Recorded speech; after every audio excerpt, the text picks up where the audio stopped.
first of all, just kind of from the accessible, like physically accessible places, right? Hmm. So one way to think about it is, can a person reasonably get to a public space?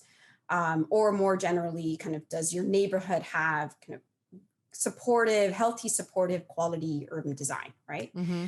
But then separately, and this is kind of not as obvious maybe, is that, is the space inclusive? And so while some folks might be able to get to a public space, physically speaking, they might not feel welcome there. Or so for maybe you have an autistic child, Hmm. and a playground just isn't designed for that.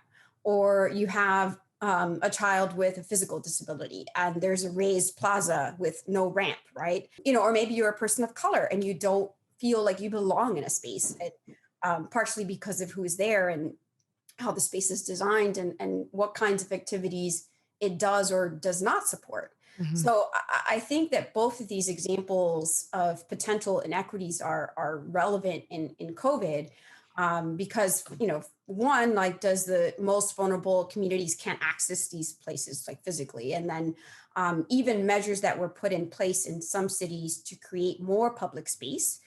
Maybe they closed some streets to traffic or they had some outdoor dining. They weren't necessarily the most welcoming or even accessible or safe for people of color, Hmm. as many advocates have pointed out.